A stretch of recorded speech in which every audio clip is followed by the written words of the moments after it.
Bonjour et bienvenue.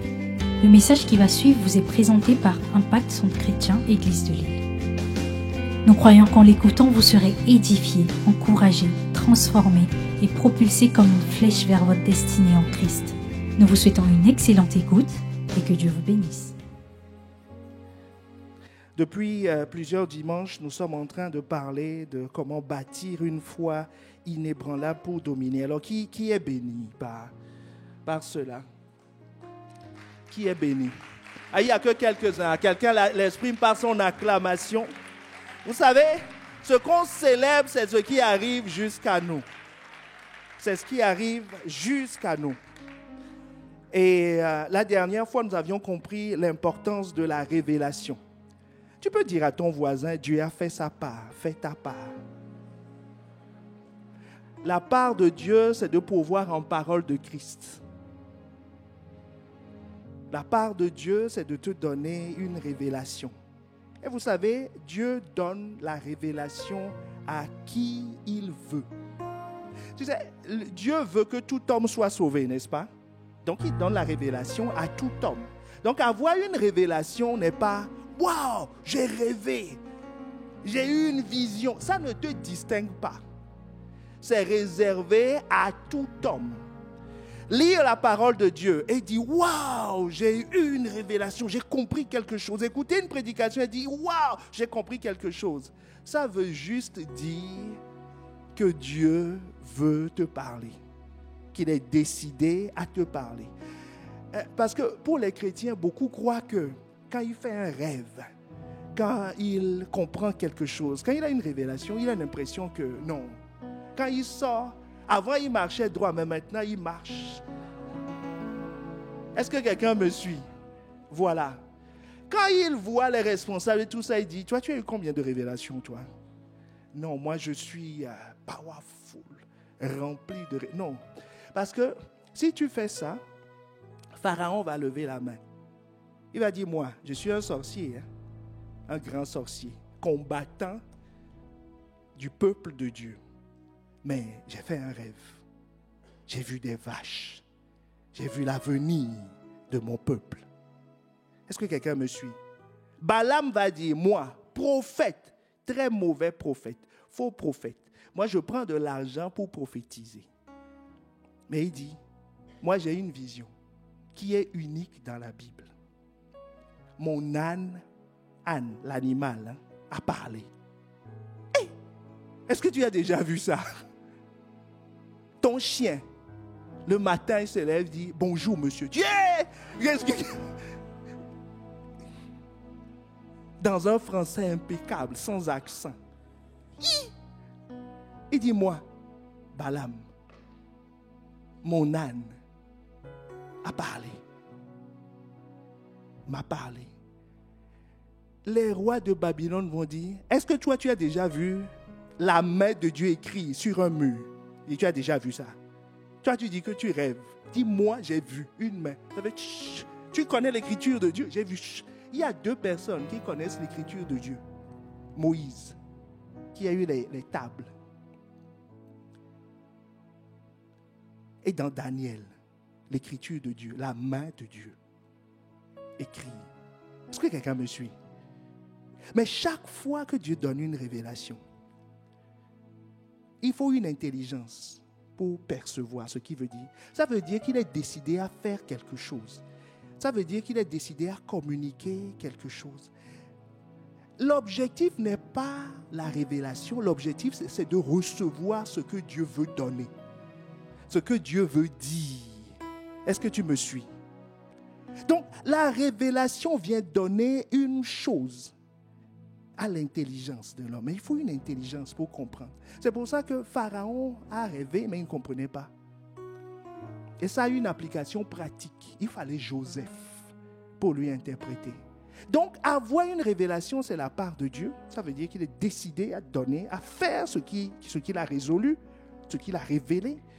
Mais maintenant, tu dois jouer ta part pour manifester ce qu'il dit. Si c'est un avertissement, il faut en tenir compte. Si c'est quelque chose, une opportunité, il faut en tenir compte. Mais à qui peut recevoir ce qui est dans la révélation? c'est les simples. Est-ce que quelqu'un me suit? C'est les simples. Pharaon n'était pas simple du tout. Balaam encore moins. Est-ce qu'on est ensemble? C'est les simples. Le psaume 119. C'est les simples. Comme ça, parce que quelqu'un se dit, c'est vrai ça, on va l'afficher. Comme ça, tu verras. C'est les simples. La révélation de tes paroles est claire. Elle donne. Que quelqu'un dise, elle donne. Donc, la révélation a pour but de te donner ce que tu as vu dans la révélation. Deutéronome 29, 29 te dit, les choses cachées sont à l'Éternel, notre Dieu. Les choses révélées sont à nous. Que quelqu'un dise à nous, à moi. À moi. Mon ami, réponds. Quand je te dis à moi, dis à moi. Tu es en train de prophétiser sur ta vie. Dis, les choses révélées sont à moi. À moi, à moi, à moi, à moi. Pas à ton voisin. C'est chacun qui va, qui prend. Tu ne peux pas vivre de la révélation de quelqu'un d'autre. Tu dois avoir ta propre révélation. Si tu as cette révélation, elle t'appartient. Elle peut t'appartenir. Parce qu'on dit, ça veut dire que celui qui révèle est en train de te dire, c'est ça que je veux te donner.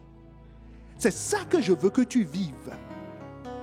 Quand Jésus a montré à Pierre sa dimension où il contrôle les lois naturelles, c'est ce qu'il veut que Pierre vive.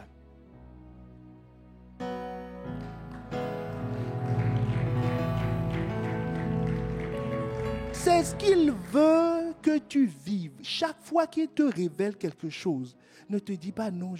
Quand il te révèle ton état, c'est qu'il veut un autre état.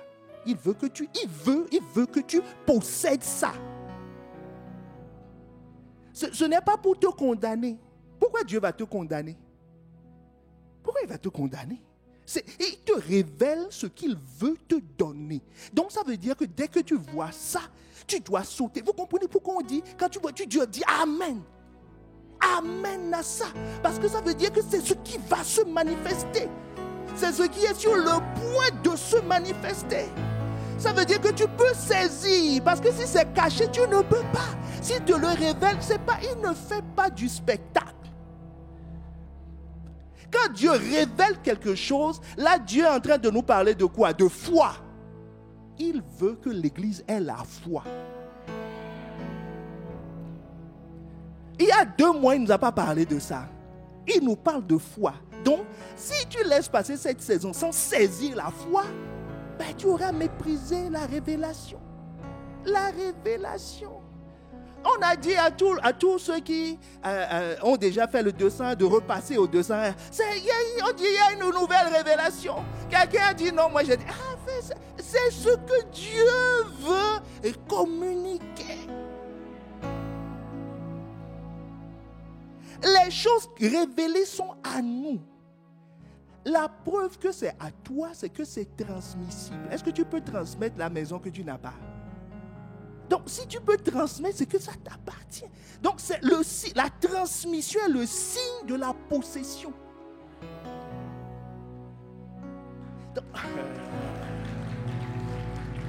Donc, tu vois, quand on dit d'acclamer la parole, de célébrer la parole, de dire Amen, ce n'est pas pour encourager l'orateur. Parce que tu acclames, que tu n'acclames pas, il va tout dire. Est-ce que quelqu'un me suit? C'est pour toi. C'est pour que quand tu vois, tu dis, je prends. Amen. Quand tu peux, tu te lèves. Quand tu peux, tu sèmes. Tu dis, je saisis. Parce que Dieu vient de me révéler. Pharaon, quand il a eu son rêve, ceux qui ne sont pas, des fois, comme Jésus dit, ils sont plus malins que lui. Il n'a pas pris au hasard son rêve. Hein? Il a cherché. Il a cherché. Et c'est le meilleur plan économique pour son pays, pour les années à venir. Il a sauvé son règne. Au travers de ce rêve, Dieu voulait lui donner la possession du pays. Avant, Pharaon n'était pas propriétaire du pays. Hein? Lisez bien. Lisez bien la Bible. Il n'était pas propriétaire du pays. Avec cette crise-là, il a acheté tout l'Égypte au peuple. Il est devenu propriétaire du pays. Donc ça veut dire que tout le peuple est devenu son esclave. Après ça, Dieu voulait lui donner le pays. Il n'a pas blagué. Donc chaque révélation, Jésus voulait amener Pierre à vivre le surnaturel. Il lui a montré qu'il marche sur l'eau. Pierre a saisi. Il a marché sur l'eau. Toi aussi, tu saisiras. Est-ce que quelqu'un me suit? Donc, le but, une chose est de voir la révélation, de capter. Une autre est de la voir. Vous voyez? Certains ne l'ont pas. Judas, il était dans le bateau quand Pierre a marché. Mais il n'est pas rentré dans l'héritage. Il n'a pas possédé. Il n'a possédé que 30 pièces d'argent. Pour fortune, il restait 30 pièces d'argent. Est-ce qu'on est ensemble? Mais ce ne sera pas ton cas au nom de Jésus. Donc, comment on s'approprie, comment on se qualifie pour recevoir la révélation? Parce que déjà, la révélation est accessible à tout le monde. Quelqu'un me dise Amen. Mais ce n'est pas tout le monde qui prend. La catégorie de ceux qui captent, c'est les simples. Et dans la catégorie des simples, ils sont qualifiés pour recevoir. Maintenant, pour recevoir pratiquement, il faut se repentir, changer de système de pensée. Croire que ce que je viens de voir, ce que Dieu me révèle, est plus réel, est plus pratique que ce que je pensais avant. Si tu ne changes pas ton système de pensée, si on te montre une opportunité, maintenant on dit il y a telle opportunité, alors que toi tu pensais investir dans tel domaine, on te montre qu'il y a telle opportunité, tu dois changer tes plans, non? Il faut changer pour capter. Donc la clé pour recevoir, c'est la révélation. Jésus nous a dit de croire d'abord. De croire, de se repentir et de croire. De se repentir et de croire. C'est ce que nous avions lu la dernière fois. C'est dans Luc.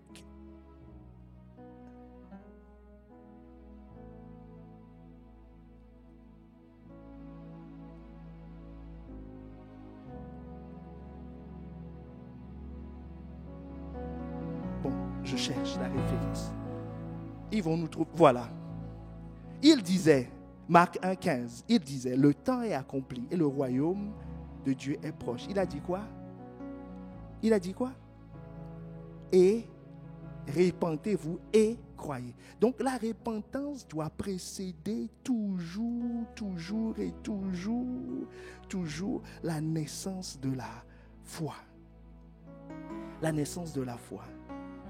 Quand la repentance naît, quand on capte la repentance, tu vas voir, il y a plusieurs niveaux de repentance tout à l'heure. Quand on capte la repentance, il y a une foi qui naît, n'est-ce pas?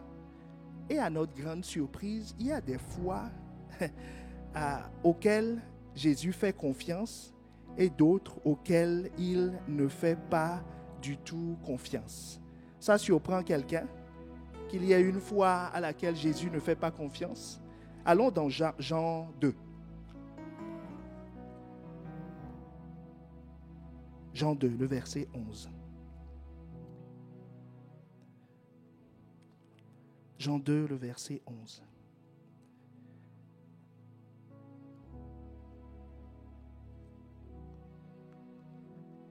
Non, verset 23 plutôt, 23 à 25. Jean 2, 23 à 25. Aujourd'hui, je veux te parler de 3 types de personnes devant la révélation. 3 types de personnes devant la révélation. Nous insisterons sur 2 types, et parce que le 3e, nous en parlons déjà. 2 types. Donc, 3 types de personnes, mais nous en parlerons de 2 types. Jean 2. verset 23. Version parole vivante. Pendant que Jésus séjournait à Jérusalem pour la fête de la Pâque, beaucoup de gens crurent en lui en voyant les miracles qu'il accomplissait. Est-ce que tu me suis? Beaucoup de personnes crurent en lui en voyant les miracles qu'il accomplissait. Verset 24. Mais Jésus ne leur faisait pas confiance. C'est surprenant quand même. Des gens qui croient, mais Jésus ne leur fait pas confiance. Est-ce que tu imagines ça? Tu viens à l'église, tu donnes ta vie à Christ, le pasteur des brebis dit celui-là, je ne lui fais pas confiance. Il dit, mais j'ai donné ma vie à Christ. Regarde comment je chante, comment je loue. Mais on dit, Jésus ne leur faisait pas confiance. Car il les pénétrait tous. Il pénétrait où? Verset 25.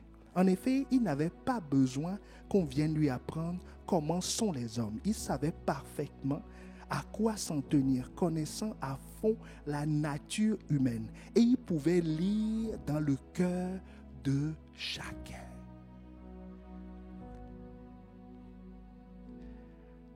Donc, la personne a cru en ayant vu un miracle, une révélation de la nature surnaturelle, de la nature divine de Dieu, un miracle. Et il dit, moi, je crois.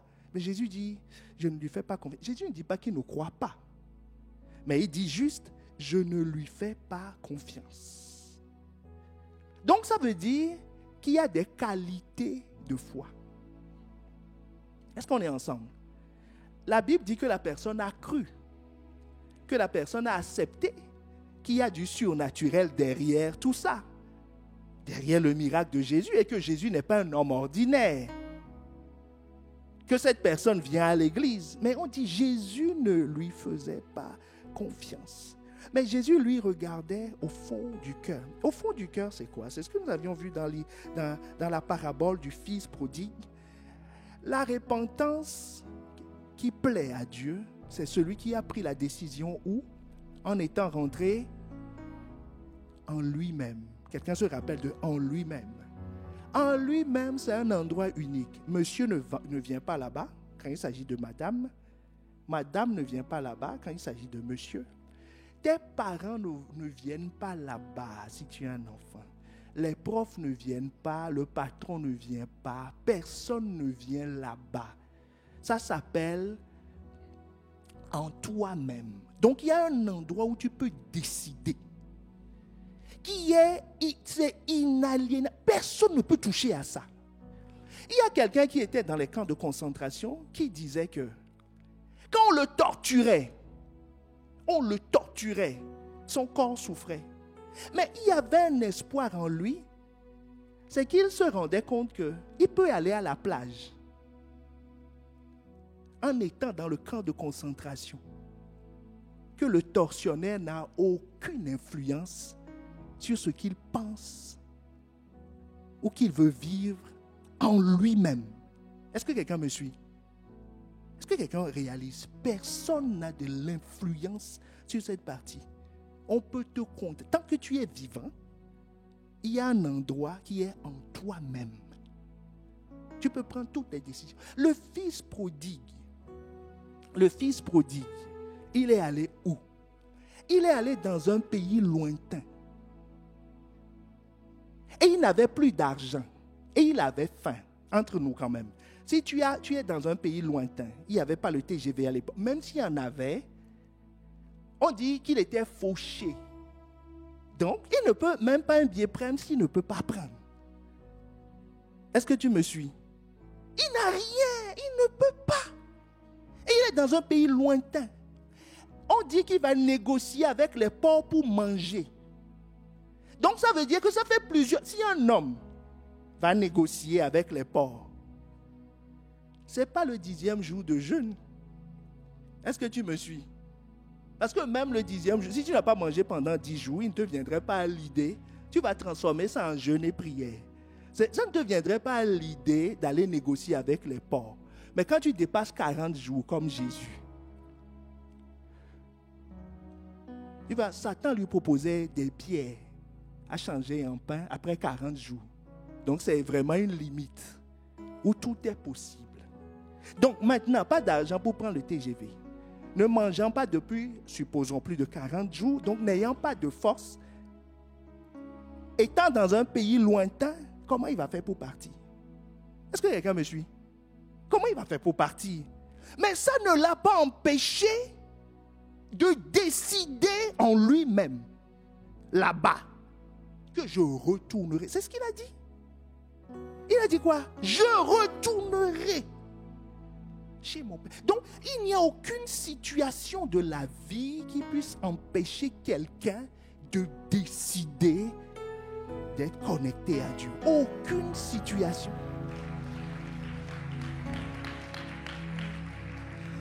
Je te décris juste sa situation physique. Je laisse de côté tante Alphonsine qui lui a dit avant de partir, tu vois, tu es parti, tu reviens avec quoi maintenant? À quoi ça t'a servi? Tout ça sur le chemin, on l'a vu passer en Mercedes. Maintenant, on le voit repasser, demandant, faisant l'aumône, faisant de l'autostop. Est-ce que quelqu'un me suit? Pour retourner. Ah, on se rappelle de lui, la honte. Et il va arriver dans la maison de son frère. Ce n'est pas 2 générations après, de son père. Ce n'est pas 2 générations après. Son frère est vivant. Les esclaves sont dans la maison. Ils vont voir. Tu vois? Vas-y, tu vois? Tu as fait le tour de la terre. Te voilà maintenant à la case de départ. Même moins. Puisqu'il se préparait à devenir employé. Donc il était parti fils, il veut revenir employé. Est-ce que quelqu'un me suit? Mais étant rentré en lui-même, sa vie a changé. Si tu rentres en toi, ta vie va changer.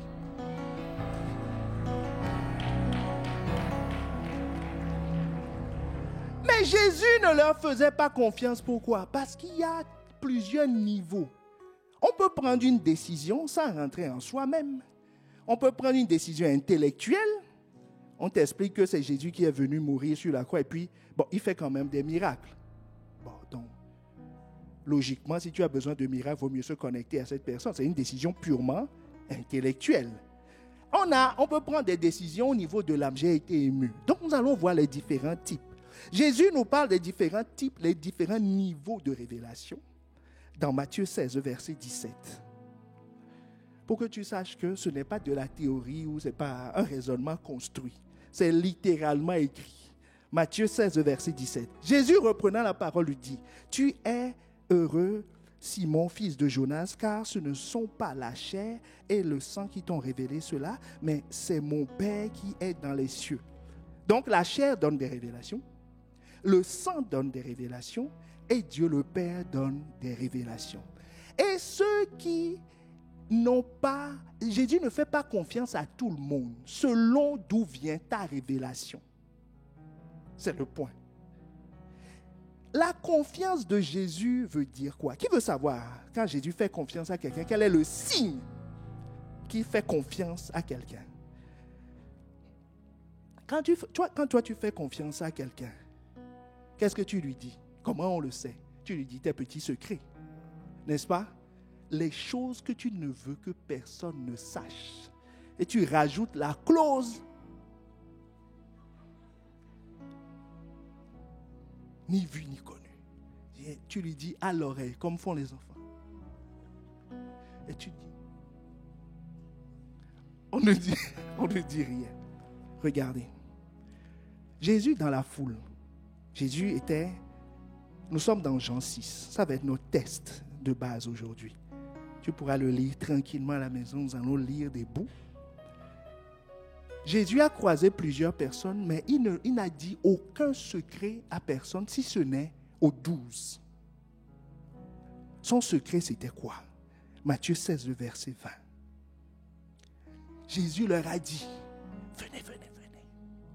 Est-ce que tu vois la scène? La version lilloise de la scène. Jésus leur a dit, et il leur a dit à l'oreille, je suis le Christ.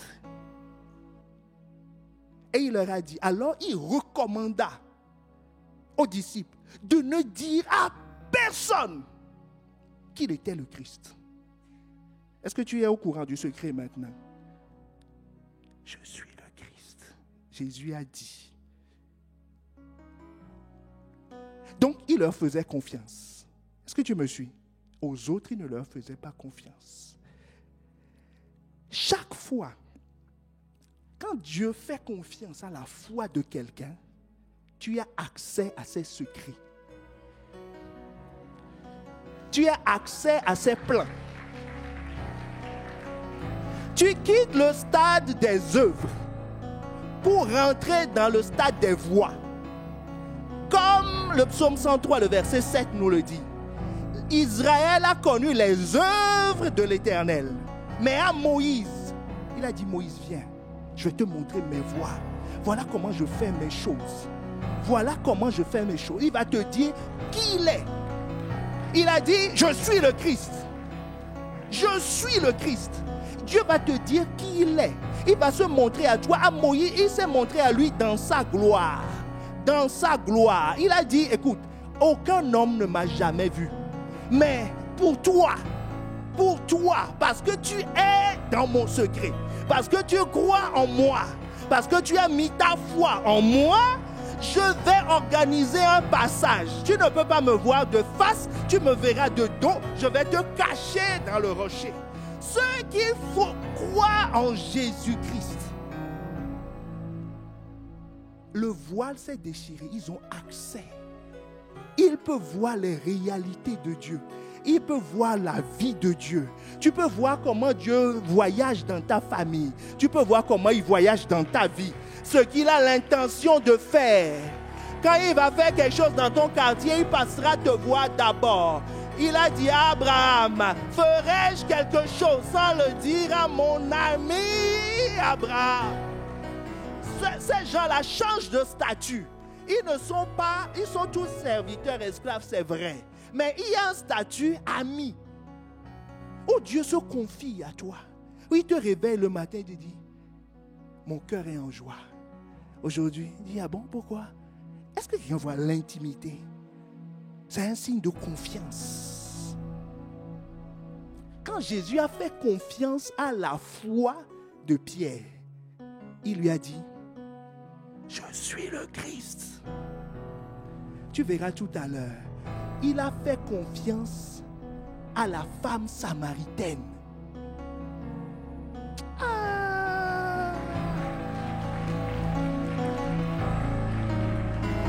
À la femme samaritaine, il lui a dit, la femme samaritaine dit, oui, mais paraît-il que le Messie doit venir, qui va venir des Juifs.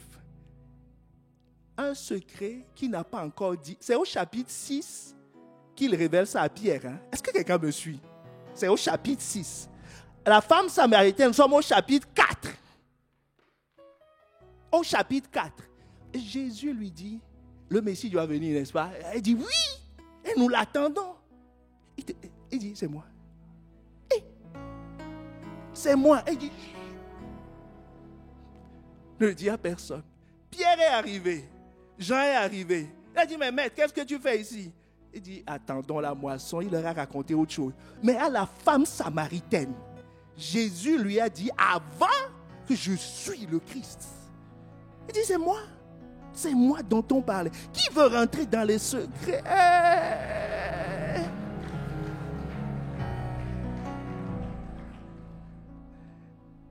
Si tu veux rentrer dans les secrets de Dieu, alors suis attentivement. Parce qu'il y a des groupes.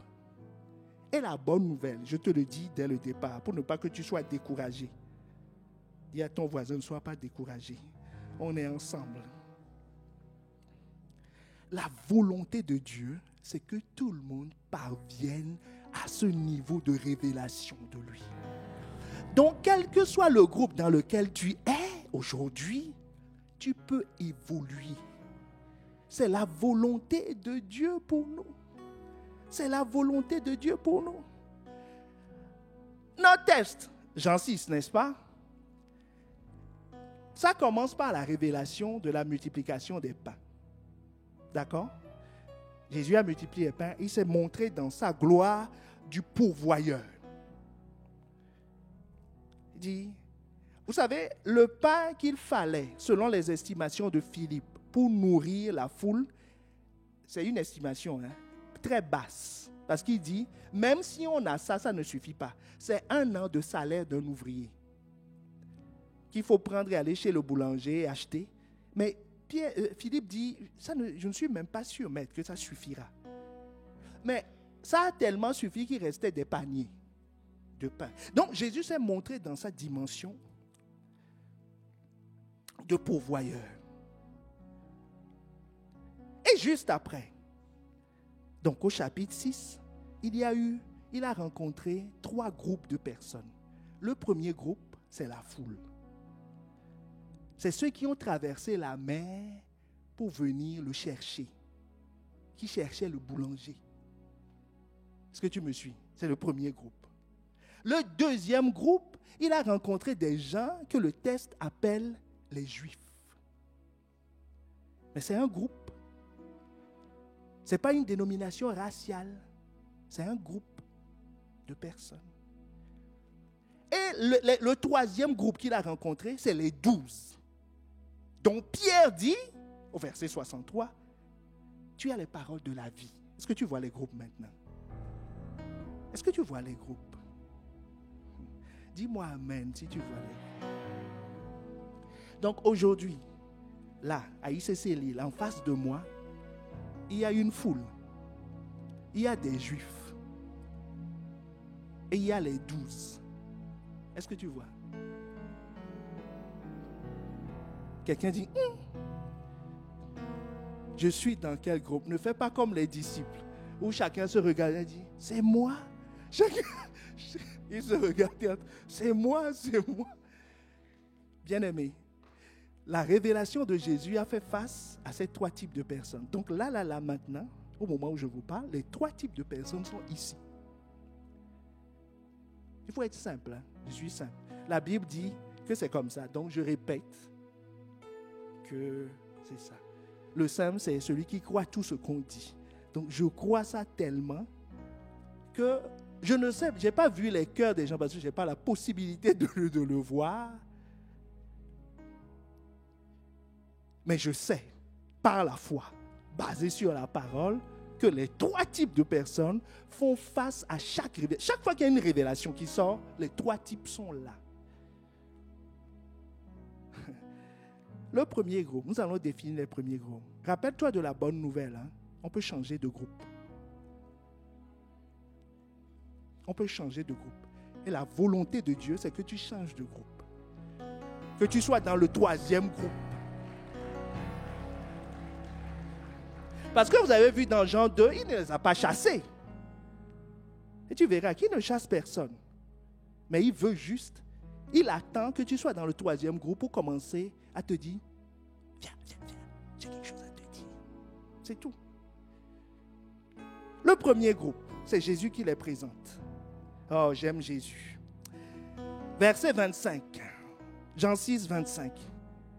L'ayant trouvé au-delà de la mer, il lui dit, Rabbi, quand es-tu venu ici? Jésus leur répondit, en vérité, je vous le dis, vous me cherchez non pas parce que vous avez vu des miracles. La version, je crois, Parole vivante dit, la signification des miracles. Est-ce que quelqu'un me suit? Ce qui se cache derrière le miracle. Mais parce que vous avez mangé des pains et que vous avez été rassasiés. Travaillez non pour la nourriture qui périt, mais pour celle qui subsiste pour la vie éternelle et que le Fils de l'homme vous donnera. Car c'est lui que le Père, que Dieu a marqué de son sceau. Donc, qu'est-ce qui caractérise ce premier groupe? Ils sont à la recherche de pain. Est-ce qu'on est ensemble? Le pain. La Bible dit le pain quotidien. Quelqu'un connaît le pain, le bon pain. Ça, c'est un message pour la France.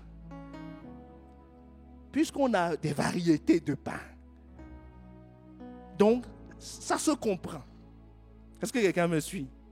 Donc, Jésus dit qu'il y a quelque chose qu'il cherche. Il dit, vous cherchez le pain. Verset 27. Et il leur dit, travaillez, non pour la nourriture qui périt, mais pour celle qui subsiste pour la vie éternelle. Que signifie le pain? Le pain, c'est quelque chose de quotidien, n'est-ce pas? On mange tous les jours, sauf en période de jeûne, comme le vendredi par exemple. Amen.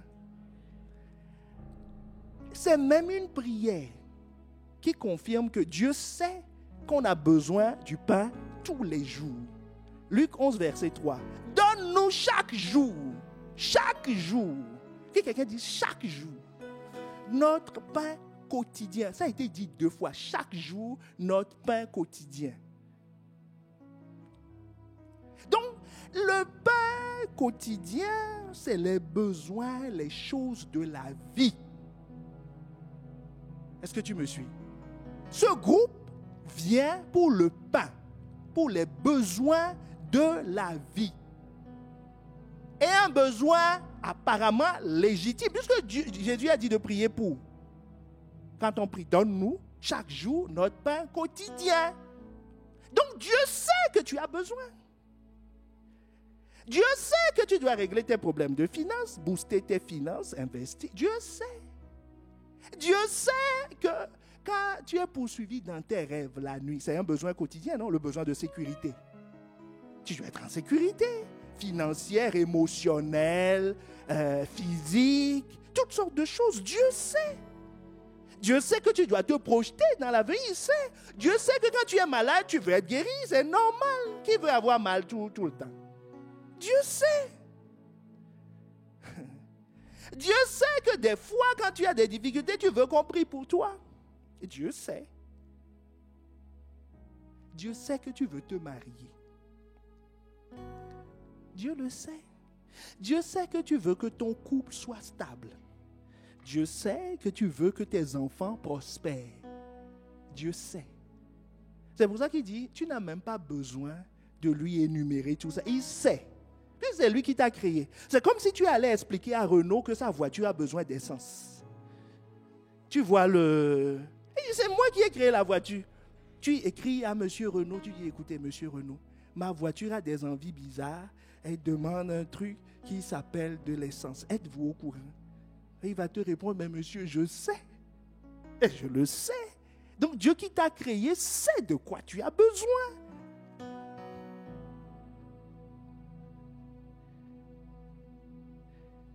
Donc ce groupe cherche à résoudre leurs besoins. Il cherche Jésus pourquoi? Pour avoir son miracle. Jésus pour avoir la paix. Jésus pour être prospère. Quand il vient à l'église, c'est pour ces choses. Il s'attend à ça.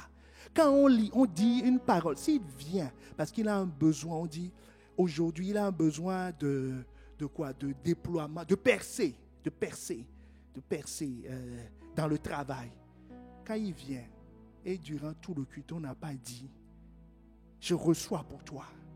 Aujourd'hui, dans un miracle de 24 heures, je prophétise que d'ici demain, à pareil moment, 11 heures, tu auras une percée. Il est déçu. Est-ce que quelqu'un me suit? Il est déçu.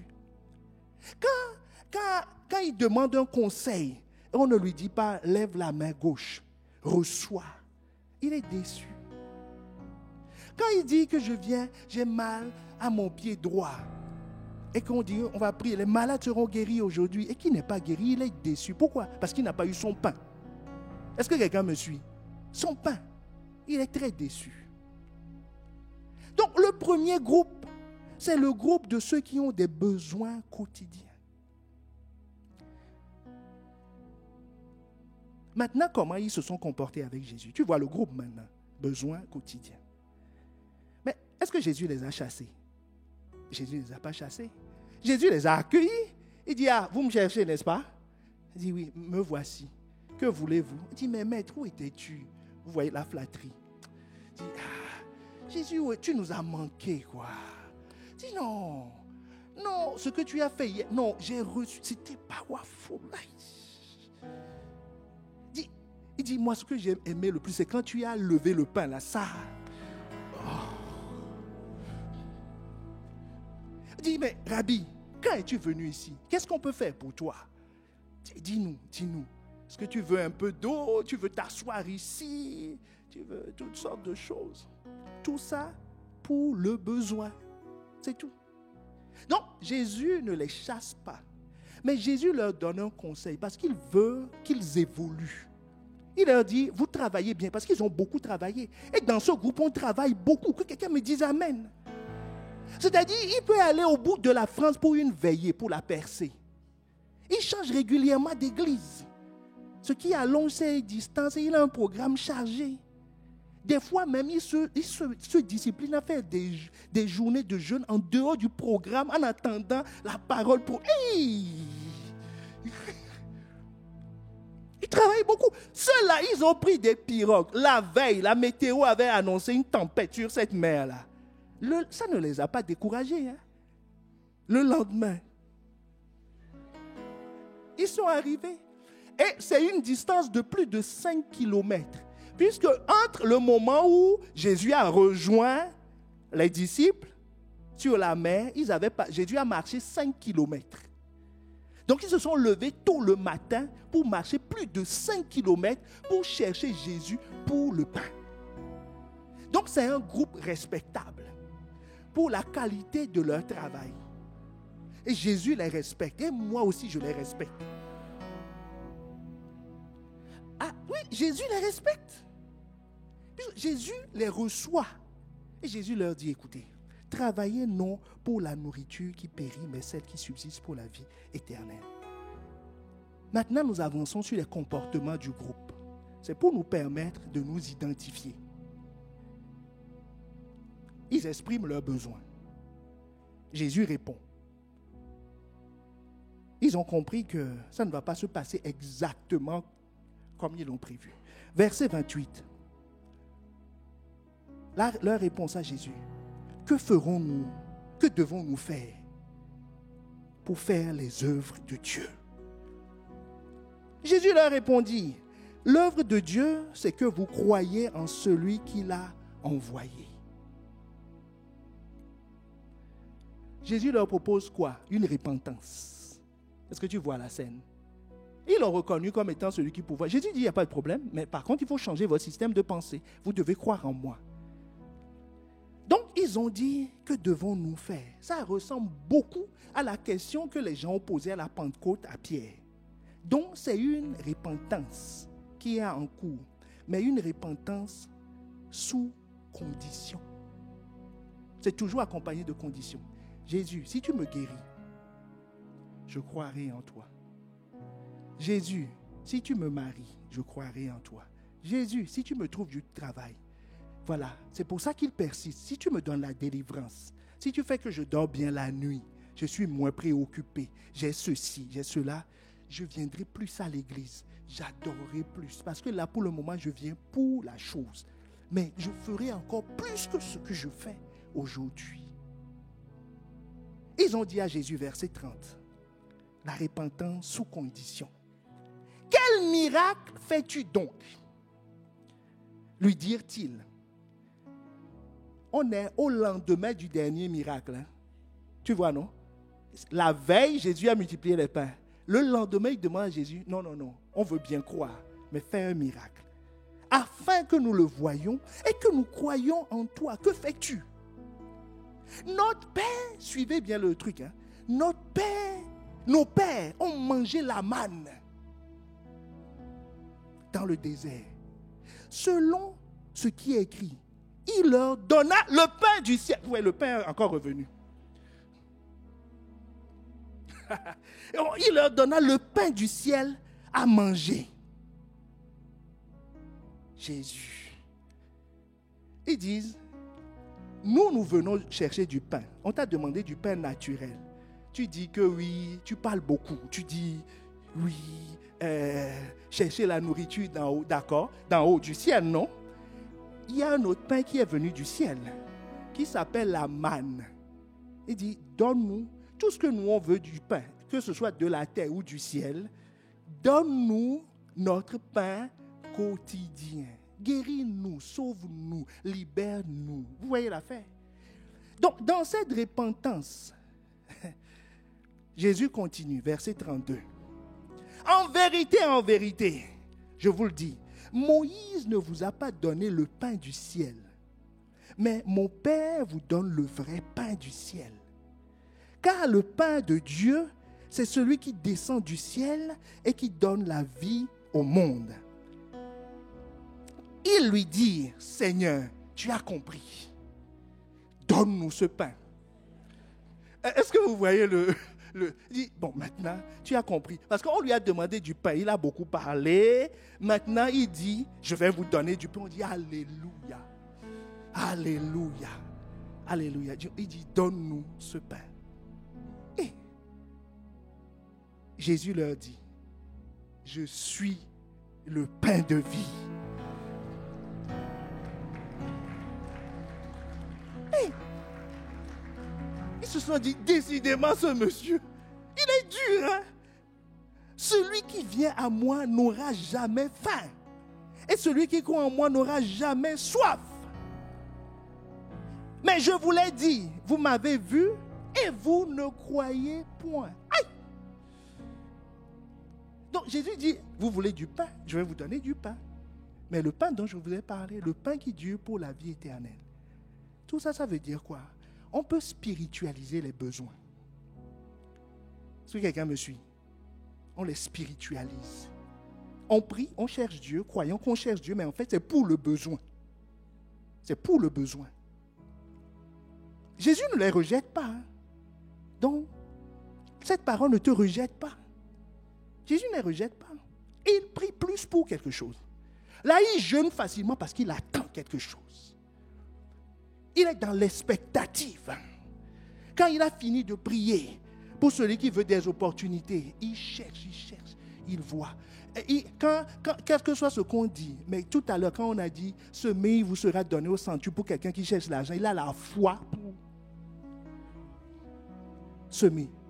Celui qui cherche à se marier, quand il a fini de prier, il ne voit que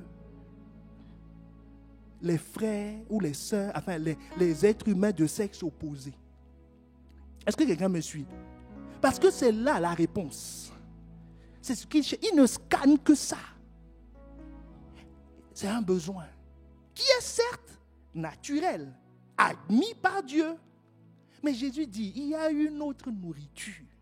Il y a quelque chose de meilleur.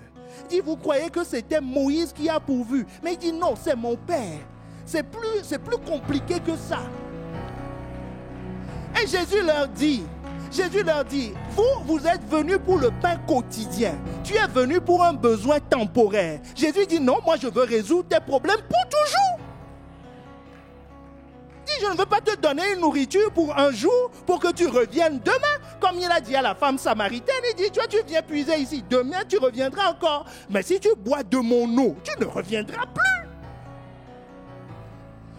Ton besoin tel que tu l'évalues, Jésus a une solution meilleure. Meilleure, puisque le fabricant sait que tu en as besoin. Donc il ne te condamne pas. Au contraire, il dit, au lieu de répondre à des besoins de façon primaire, je vais répondre en abondance à la dimension de qui je suis.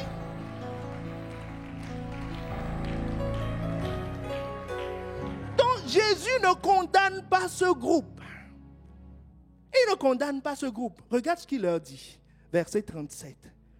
Tout ce que le Père me donne viendront à moi. Et je ne mettrai pas dehors celui qui vient à moi. Il dit, même si vous venez pour du pain, je ne vous mettrai pas dehors. Jamais. Car je suis descendu du ciel pour faire non ma volonté, mais la volonté de celui qui m'a envoyé. Or, la volonté de celui qui m'a envoyé, c'est que je ne perde rien de tout ce qu'il m'a donné, mais que je le ressuscite au dernier jour. La volonté de mon Père, c'est que quiconque voit le Fils et croit en lui ait la vie éternelle, et je le ressusciterai au dernier jour. Jésus dit, tu viens pour le pain, il n'y a pas de problème, pas ni problème. C'est ce qu'on dit en créole, non? Voilà. Il dit, il n'y a pas de problème. Il n'y a pas de problème. Il dit, je suis là pour ça, pour sauver. Je suis là pour te communiquer la vie. Il dit, je ne mettrai jamais dehors quelqu'un qui vient en moi, même s'il vient me demander du pain chaque matin. Mais seulement quand tu vas venir, je vais à chaque fois essayer de tourner ta tête vers les cieux. Je vais essayer de te communiquer la vraie révélation que tu vas cerner. C'est pour ça que quelqu'un est des fois déçu en disant, mais on n'a pas parlé de mon cas, on n'a pas prié pour mon cas. Non, c'est Jésus, tourne ta tête. Il dit non, la réalité est au ciel. Est au ciel. Tu auras la vie, tu auras ces besoins-là pour toujours. Pour toujours. Il dit non, regarde encore. Tu dis non, Seigneur, j'ai vu, je vois mon besoin. Il dit non, tu regardes encore trop bas. Tourne ta tête encore. Lève la tête vers les cieux. Il dit lève la tête vers les cieux. Je veux te combler ces besoins. Matthieu 6, 33, il te dit cherchez d'abord le royaume et sa justice. Et toutes ces choses vous seront données. Il dit ces besoins, c'est moi qui les ai créés. J'ai aucun problème. Je suis le Dieu qui pourvoit. J'ai dépensé plus d'1 an de salaire la veille pour vous nourrir. Comment? C'est pour ça que la Bible dit, si Dieu donne son fils pour nous, comment ne nous donnera-t-il pas toutes choses avec lui?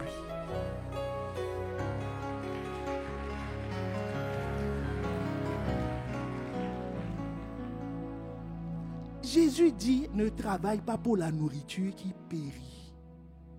C'est quoi la nourriture qui périt? Pour nous aider à toujours les identifier. C'est tout ce que tu ne peux pas emporter dans l'au-delà. Quand tu vas quitter la terre, tout ce qui ne rentrera pas, même si on le met, le transfert ne se fait pas. Tout ce que tu vas laisser sur terre, y compris le mari ou la femme, tout ça, ça va rester. Tout ça, ça va rester. Les diplômes.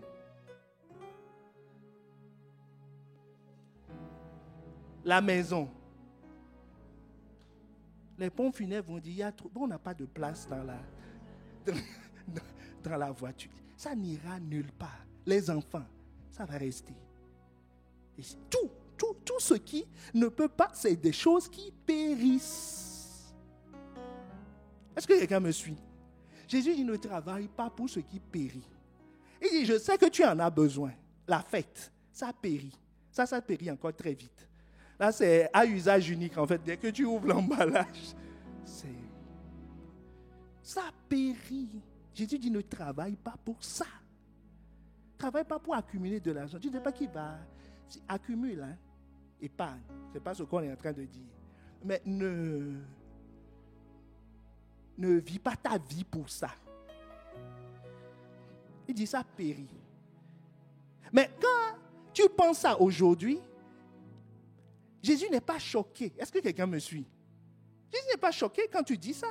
Quand tu pries, quand tu prends des jours de jeûne, il n'est pas choqué. Il te dit juste, travaille. Il y a un travail à faire.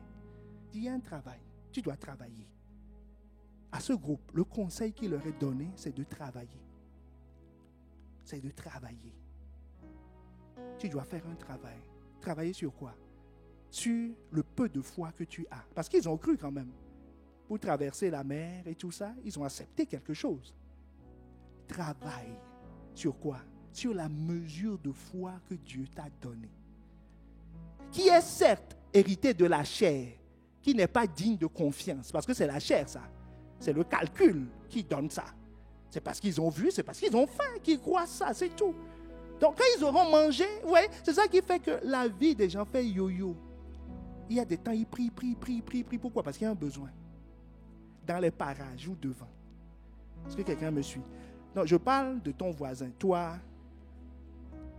il prie. Il jeûne. Mais quand cette phase est passée, quand on dit prier, pourquoi encore? Est-ce que pourquoi encore? Il faut tout. Mais quand il y a un chien qui le poursuit, prière, faya, hey, quand il se lève, quand on dit le jeûne est fini, il dit mais on ne peut pas faire ou paupières, on ne peut pas continuer jusqu'à demain matin parce qu'il est poursuivi par quelque chose. Ah, Dieu est en train de qualifier quelqu'un pour une vie stable. Stable. Des engagements qui durent.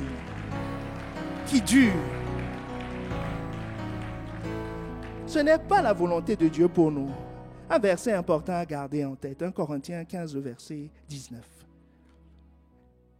Garde-le bien, qu'on le garde affiché. Si c'est dans cette vie seulement que nous espérons en Christ, que nous prions, que nous jeûnons, que nous cherchons Christ, nous sommes les plus malheureux des hommes.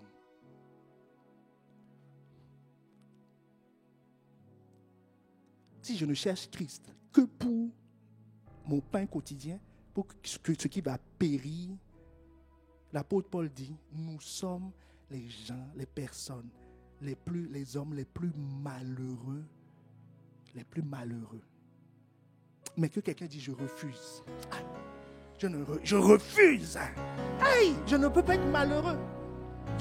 Être enfant du roi des rois, l'esprit de joie, et être malheureux, je refuse.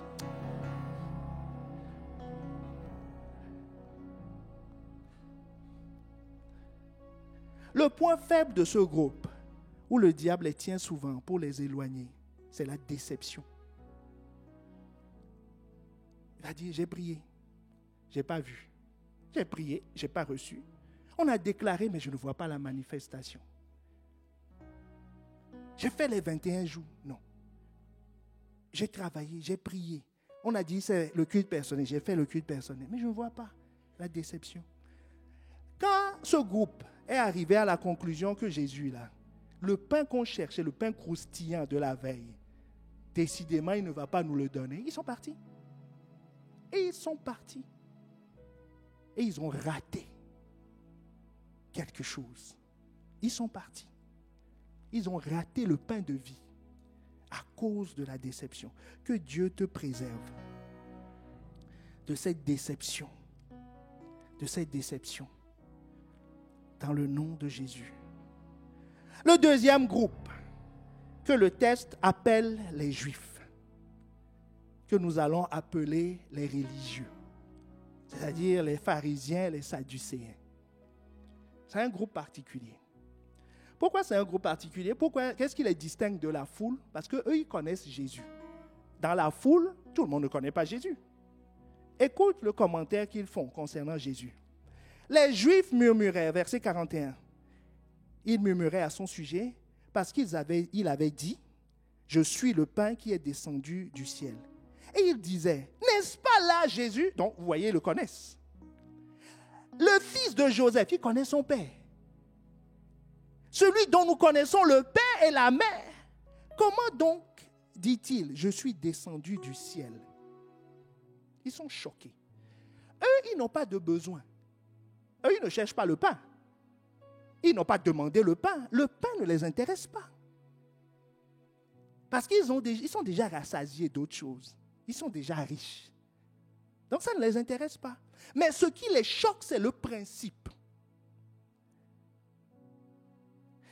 Au verset 59, nous voyons qu'ils étaient dans la synagogue. Donc c'est pour te dire que c'est une population particulière. Ce n'est pas la foule. Tout le monde ne peut pas rentrer dans la synagogue. Les synagogues sont petites.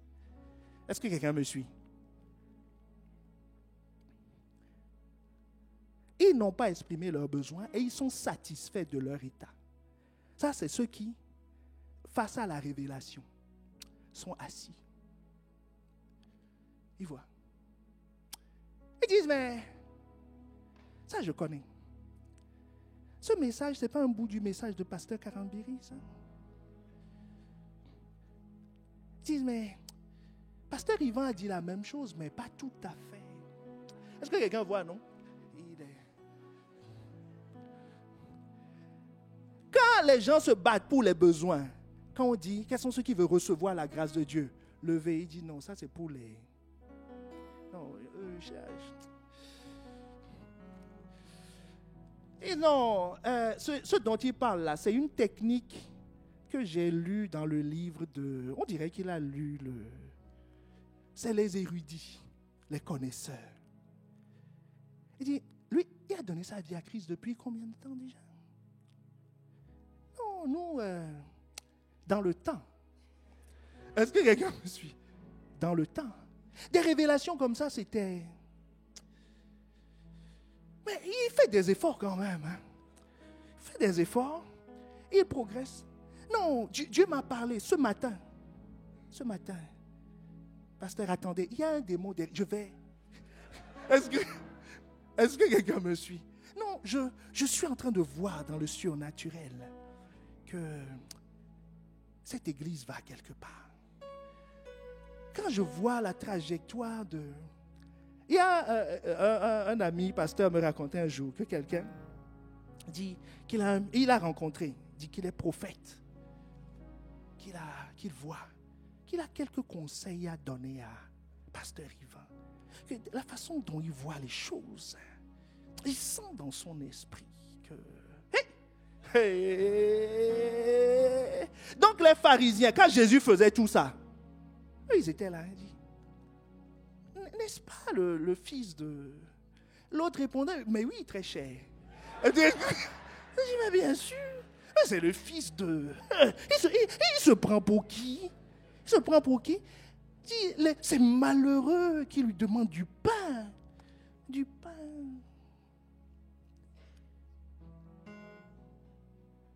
Pour eux, le peuple, c'est des malheureux.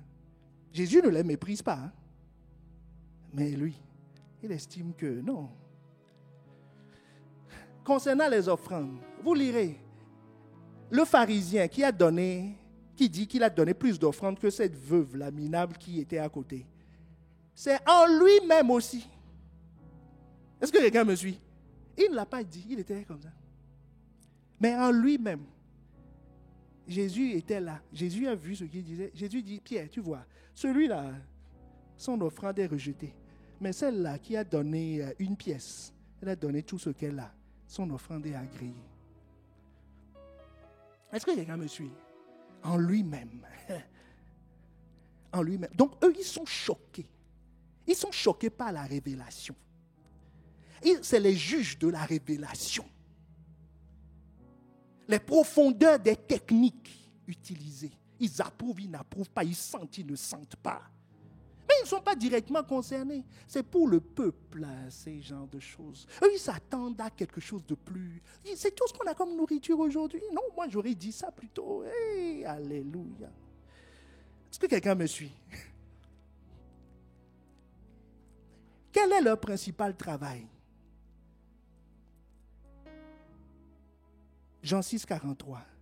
Ils murmurent, ou ils critiquent, ou ils analysent. Qu'est-ce qui les caractérise? Ils possèdent la loi, mais ils ne vivent pas la loi. Ils ne vivent pas la vie de l'esprit. Il sait apprécier pasteur Yvan, le juger, mais il n'est pas capable de tenir une église. Une. Est-ce que quelqu'un me suit? Qui est une œuvre hautement spirituelle. Est-ce que quelqu'un me suit? Même pas un groupe de maison.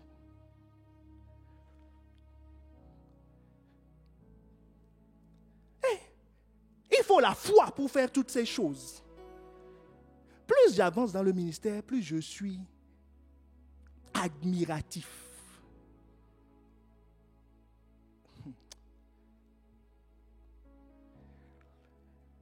C'est des gens qui ne vivent pas dans le péché forcément. Quand on dit impudicité, tout ça, il dit comment? Il ne fait pas ça. Ça ne le concerne pas. Le type, c'est le jeune homme riche. Jésus l'aima. Il n'a rien fait. Il est en règle. Il donne sa dîme. Il est réglo en tout. On n'a rien à lui reprocher. Mais qu'est-ce qui lui manque? Il ne se laisse pas conduire par l'esprit. La vie de l'esprit ne l'intéresse pas. Il faut des procédures. Il faut ceci. Il faut cela. Ça doit être comme il le pense.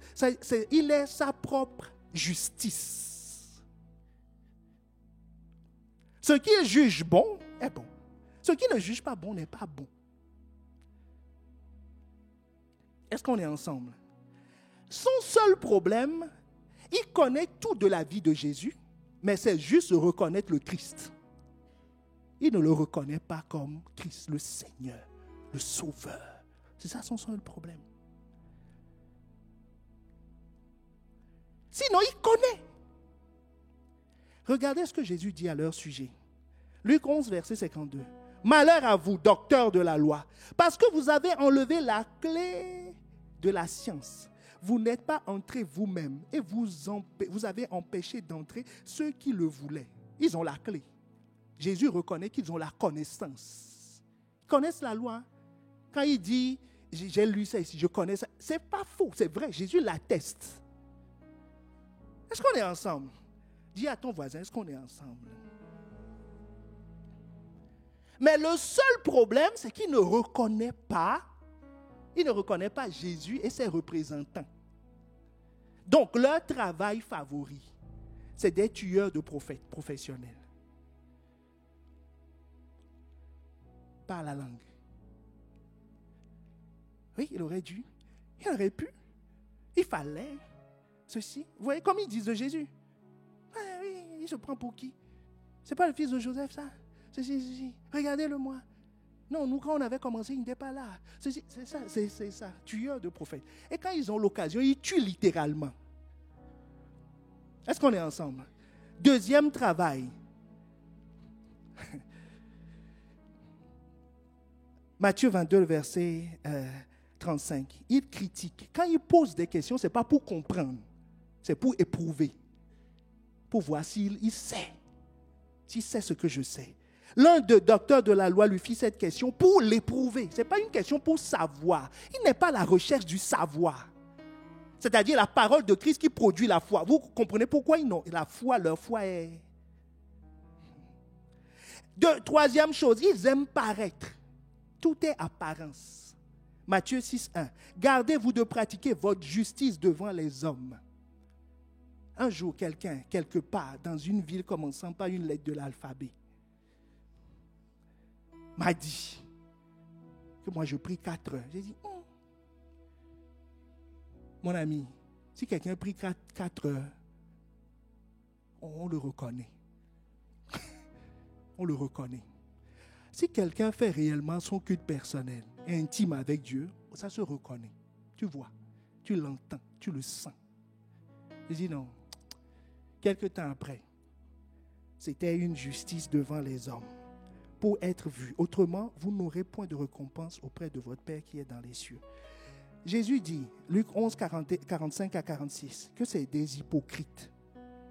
Hypocrite, ce n'est pas une insulte. C'est, comme dit Pasteur Yvan, c'est la description d'un état. Tu vois? Les acteurs, c'est des hypocrites. D'où l'origine du mot. C'est il met un masque. Mais il y a une vraie personne derrière. D'accord? Donc, c'est le masque qui reçoit la révélation. Puisque c'est elle qui fait face. Est-ce que quelqu'un me suit? C'est ça l'inconvénient.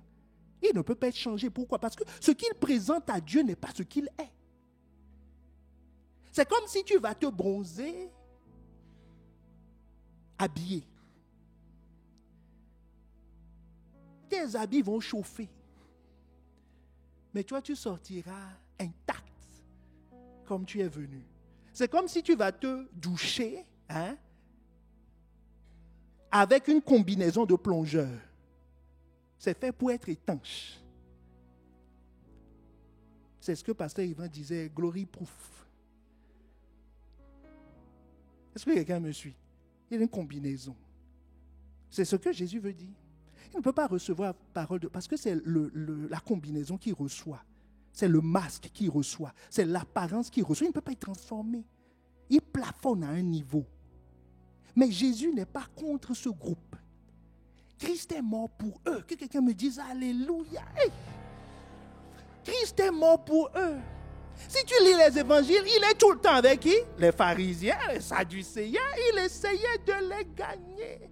Il leur dit, écoutez, laisse tomber. Il dit, mon gars, je te vois, laisse tomber le masque. Il dit, on se connaît. Je te connais. Je te connais. Puis, regardez toutes les descriptions qu'il a d'eux. Il les connaît. Mais il dit, non, laisse tomber. Laisse tomber. Christ est venu afin, Luc 1, 77, afin de donner à son peuple la connaissance du salut par le pardon de ses péchés. Le peuple. Il y a les pharisiens dans le peuple. Est-ce que quelqu'un me suit? C'est pour tout le monde. Jésus ne les condamne pas. Et moi aussi, je ne te condamne pas. Jésus ne les condamne pas. Jésus dit même, Matthieu 21, le verset 31, lequel des deux a fait la volonté du Père? Bon, il y a quelque chose avant. Il répondit, le premier. Et Jésus leur dit, je vous le dis en vérité, les publicains, c'est eux, hein? Les religieux, là, les publicains et les prostituées, vous devanceront dans le royaume des cieux, dans le royaume de Dieu. Est-ce que quelqu'un me suit?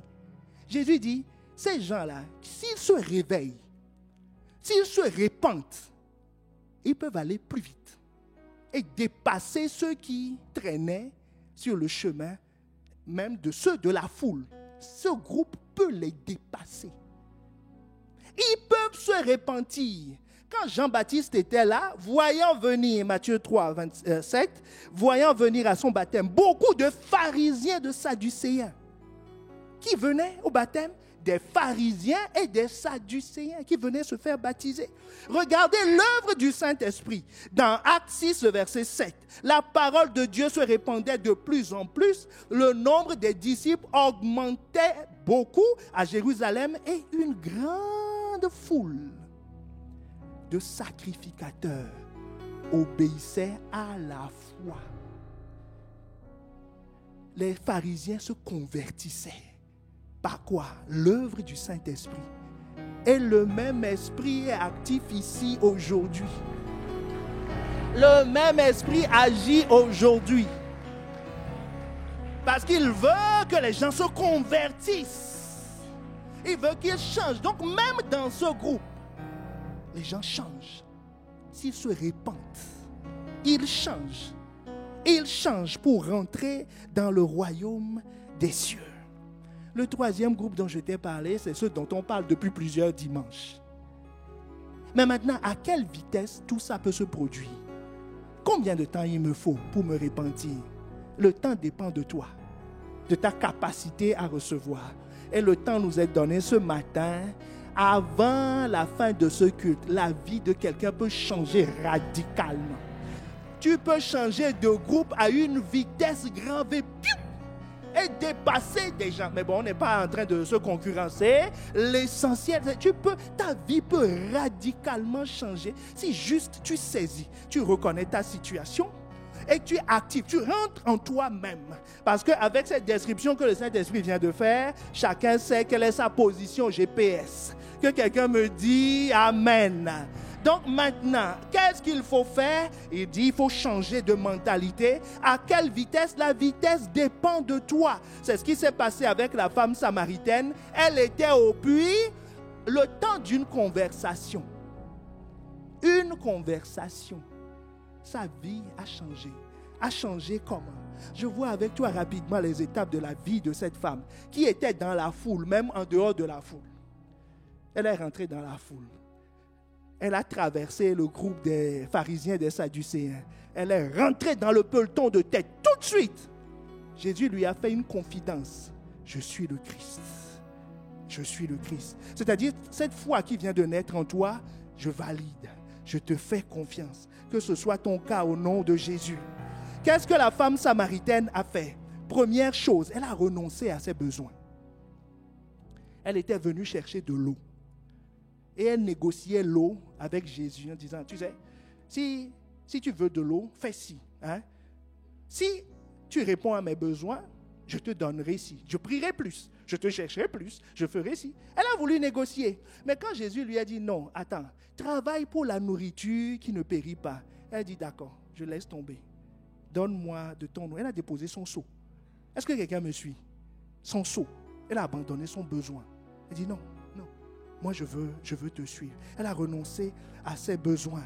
Le verset 15, la femme dit, Seigneur, donne-moi cette eau, afin que je n'ai plus soif et que je ne vienne plus puiser ici. C'est clair pour elle. Elle dit, je veux changer de dimension.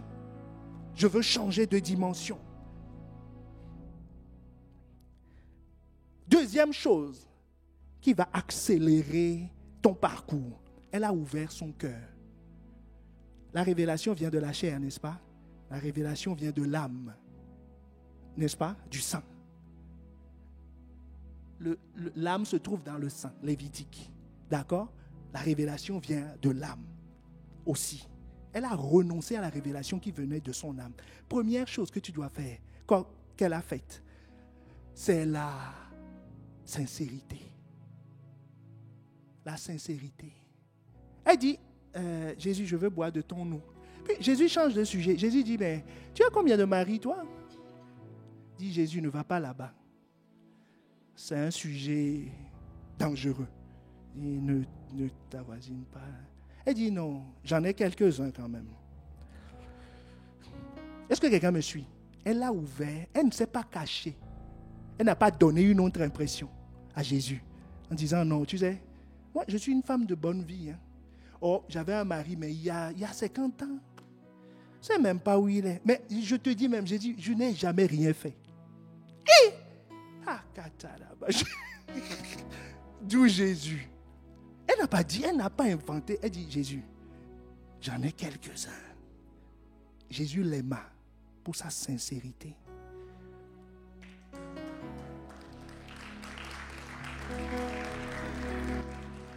Pas pour la condamner. Jésus dit, tu en as 5. Et celui que tu as maintenant n'est pas ton mari. En cela, tu as dit vrai.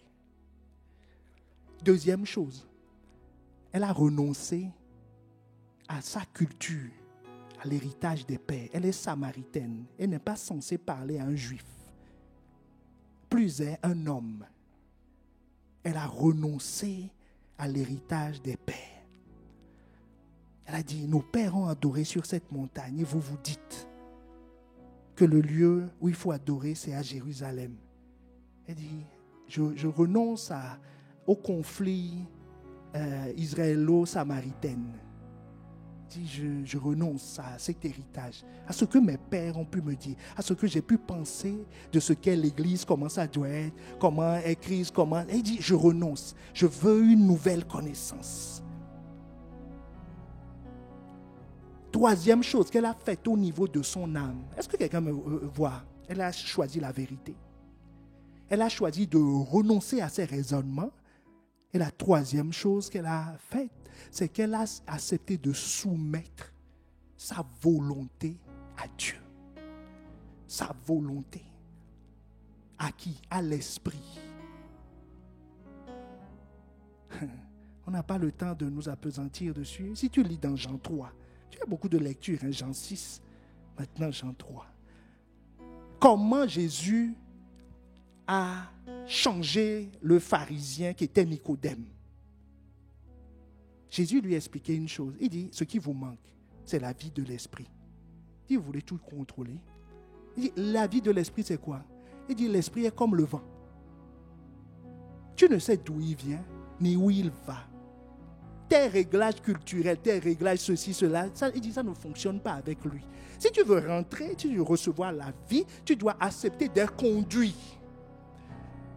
Comme Jésus a dit à Pierre, si tu veux accepter, si tu veux vivre ce que je vis, si tu veux accepter la révélation de moi en train de marcher sur l'eau, tu dois sortir de ta zone de confort et marcher, toi pécheur, sur l'eau. La femme samaritaine, Jésus lui a dit, mais l'heure vient, elle est déjà venue. Et les vrais adorateurs adoreront le Père en esprit et en vérité. Car ce sont là les adorateurs que le Père demande. Dieu est esprit. Il faut que ceux qui l'adorent en esprit et en vérité. La femme lui dit, je sais que le Messie doit venir, celui qu'on appelle Christ. Quand il sera venu, il nous annoncera toutes choses. Verset 26. Jésus lui dit, je le suis. Moi qui te parle. Autrement dit, je te fais confiance. Parce que tu as accepté d'être parmi les vrais adorateurs. Tu as accepté d'être conduit par l'Esprit. Tu m'as reconnu, tu as dit la vérité, tu as abandonné ton système de pensée et tu as accepté de me suivre. Là-dessus, arrivèrent les disciples qui furent étonnés, ainsi de suite. Sa vie a changé. Le temps d'une conversation, cette femme est devenue, celle qui était rejetée en Samarie, est devenue la confidente de Christ.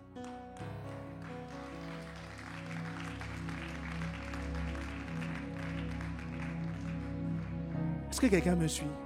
Est-ce que tu veux faire le même parcours? La vitesse dépend de toi. La vitesse elle ne dépend pas de moi. Elle ne dépend pas de moi. Les chants peuvent monter. Elle ne dépend pas de moi. Elle dépendait de la femme. Elle dépend de toi. La vitesse pour devenir confident, changer de groupe, pour avoir la foi en laquelle Jésus fait confiance. Pour quelqu'un, il va y avoir un changement de dimension aujourd'hui. Un changement de dimension. Il va changer de groupe pour avoir une foi approuvée. Pour avoir une foi approuvée, tu commences à rentrer en toi-même. Rentrer en toi-même. Rentre en toi-même. Rentre en toi-même. Rentre en toi-même. Rentre en toi-même. Tout le monde rentre en lui-même. Les chantres, tout le monde rentre en lui-même. En lui-même. En lui-même. En lui-même. En lui-même. En lui-même. En lui-même. En lui-même. Dieu t'a montré dans quel groupe tu es. Tu peux changer. Tu peux changer. Tu peux changer. Tu peux changer. Mets-toi pour le moment dans la position qui te convient. Ceux qui veulent se mettre debout, se mettent debout. Ceux qui veulent rester assis, restent assis. Mais Dieu veut nous visiter.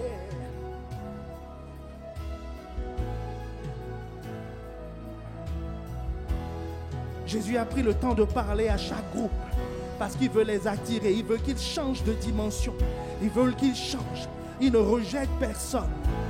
Il n'a pas rejeté la foule. Il n'a pas rejeté les pharisiens. Il mangeait même avec eux pour les gagner. Il dit, je suis là pour ça. Je suis là pour ça. Donc oublie-moi, mais vois Jésus. Jésus est ici pour ça. Il est là pour ça. Il dit, je ne mettrai pas dehors celui qui vient à moi. Il dit, je ne mettrai pas dehors celui qui vient à moi. Je ne mettrai pas dehors. Je ne mettrai pas dehors. Je ne mettrai pas dehors. S'il y a quelqu'un ici qui n'a jamais donné sa vie à Christ, c'est-à-dire toi tu ne l'as jamais invité comme Seigneur et Sauveur en disant Seigneur viens dans ma vie. Tu as entendu cette parole, tu as eu le cœur vivement touché. Ou tu l'avais fait, mais aujourd'hui tu es rétrograde. Tu as abandonné cette voie. Lève la main, nous voulons prier rapidement avec toi. Avant de continuer sur nos sujets de prière, lève la main là où tu es. Lève la main là où tu es. Jésus est là pour toi. Il est là pour toi. Lève-toi là où tu es. Lève-toi là où tu es. Lève-toi, sors des rangs. Sors des rangs. Viens devant. Jésus est là pour toi. Si tu étais seul sur terre, il viendrait pour toi. Si tu as renoncé à Christ par ta vie, pas par tes paroles, mais par ta vie, tu le sais, lève la main et viens devant.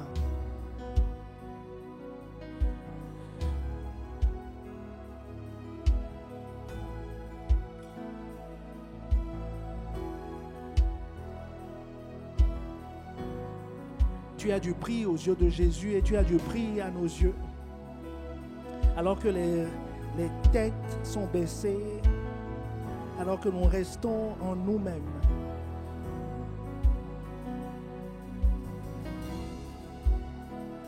Vous allez répéter après moi, Seigneur Jésus,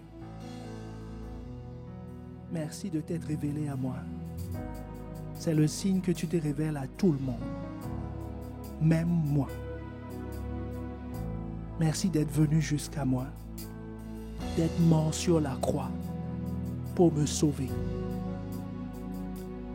Je crois que tu es le Fils de Dieu et qu'en toi, j'ai la vie éternelle. Apprends-moi à travailler pour la nourriture qui dure pour l'éternité. Dans le nom de Jésus, délivre-moi, lave-moi de mes péchés et de toute iniquité. Réécris l'histoire de ma vie, qu'elle soit pour la gloire de ton nom, dans le nom de Jésus. Amen. Amen. Je prie maintenant dans le nom de Jésus que vous ayez accès à la vie éternelle conformément à votre déclaration. La vie abondante de Dieu. L'accès à la grâce de Dieu. L'accès à la vérité. l'accès à la lumière de Dieu, l'accès au chemin, l'accès à Christ dans sa dimension spirituelle, dans le nom de Jésus. Amen, amen, amen. Est-ce qu'on peut acclamer le Seigneur? Il y a Randy qui lève le fanion là, vous pouvez le suivre. Il va prendre quelques minutes avec vous pour vous expliquer comment vivre cette vie. Maintenant, nous allons prier. Nous allons prier.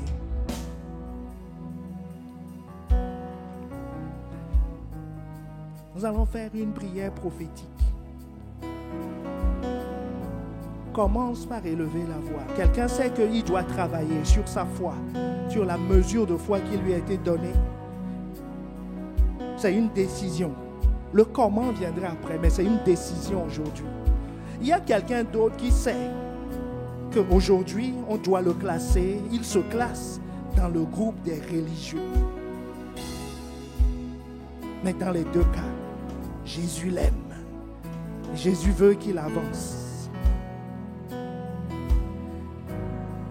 Alors élève la voix là où tu es et dis à Dieu ta résolution que tu prends dans le lieu secret.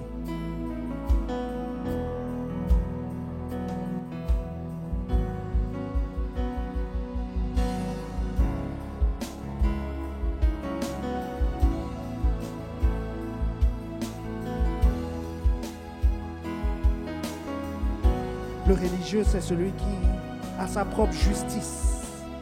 Il veut y arriver par lui-même. Il refuse la grâce. Il croit qu'il est quelque chose ou quelqu'un à cause de ce qu'il fait ou de son histoire. C'est un tueur de prophètes et le tueur de Christ, un fauteur de troubles. Il est critique, il est opposé au dessein de Dieu. Il aime paraître, il est hypocrite. Mais Christ est mort pour lui. Christ est mort pour lui. Christ est mort pour lui. Christ est mort pour lui. Et lui aussi peut rentrer dans le royaume. Celui qui est dans la foule, c'est celui qui ne voit que ses besoins. Tout se conjugue avec moi, mais, mon, c'est tout. Mais il peut rentrer dans le royaume. Il doit travailler sur sa foi.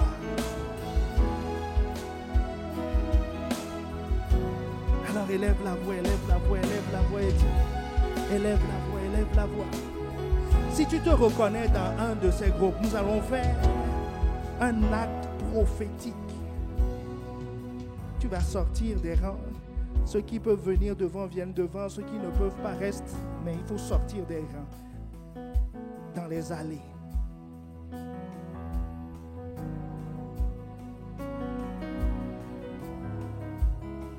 Ceux qui peuvent venir devant, venez devant.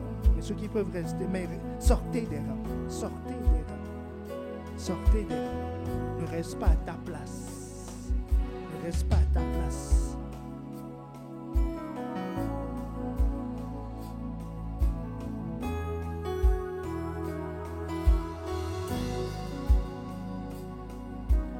Laissez un peu d'espace autour de vous.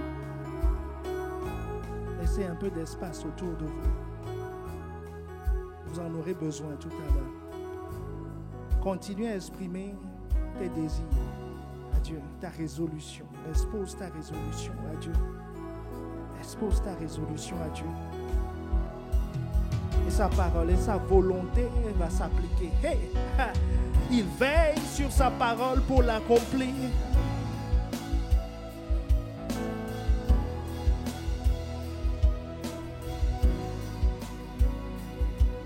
Seigneur, vois les cœurs. Vois les cœurs. Vois les cœurs. Vois les décisions qui sont prises maintenant au fond des cœurs. Au fond des cœurs. Seigneur, je te prie. Tu m'as envoyé, j'ai dit ce que tu m'avais dit de dire. Maintenant, confirme ta parole. Confirme ta parole. Confirme ta parole par des signes, des prodiges et des miracles de transformation. Confirme ta parole. Confirme ta parole. Quand je vais dire, quand je vais compter jusqu'à 3, quand je vais arriver à 3, de là où tu es, tu vas faire un pas vers l'avant. Tu vas déclarer que c'est un pas prophétique. Que je change. Je change de dimension. Je change de niveau. Je change de catégorie. Je rentre dans la catégorie des intimes. Des intimes de Dieu. Des intimes de Dieu. À partir d'aujourd'hui, je vais travailler. À partir d'aujourd'hui, tu es en train de demander par ce pas, Seigneur, ouvre mon entendement afin que j'arrive au stade de la foi ferme. La foi ferme. Ceux à qui tu fais confiance. Ceux qui sont des rocs. Ceux qui sont des rocs. Alors au son de ma voix, 1, 2. Même les musiciens, faites un pas si vous voulez de là où vous êtes. Où que tu sois au son de ma voix. Et je dis 3. Fais un pas vers l'avant. De façon prophétique. Prophétise sur ta vie. C'est proclame que tu as une nouvelle vie. Une nouvelle vie. Une nouvelle vie. Une nouvelle vie. Une nouvelle vie. Une nouvelle vie. Une nouvelle vie. Jésus peut te faire confiance. Une nouvelle vie. Une nouvelle vie. Une nouvelle vie. Prophétise. Tu vivras par la foi. La vie et la mort sont au pouvoir de la langue. Prophétise sur toi-même. Annonce que je ne retournerai pas en arrière. J'ai fait un pas vers l'avant. Je n'irai pas en arrière. Oh, je vais ressembler à Christ. Je vais manifester Christ. Je suis un roc. Je suis intégrable dans le rocher. Oh, élève la voix et rends grâce pour Jésus. Rends grâce pour Jésus qui ne t'a pas rejeté, qui t'a rendu visite, qui t'a parlé, qui t'a poussé vers l'avant et qui a dit, je sais, mais je veux te voir changer. C'est mon désir. Rends-lui grâce. Dis-lui, tu ne me condamnes pas. J'ai trouvé grâce comme la femme samaritaine. Dis oui, en cela tu dis vrai. Jésus ne l'a pas condamné. Il ne te condamne pas. Mais il veut que tu changes. Parce qu'il a des choses précieuses, de grandes choses pour toi. Alors élève la voix et rends-lui grâce.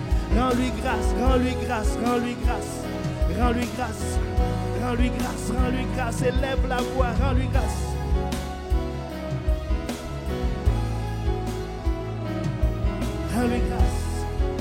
Rends-lui grâce.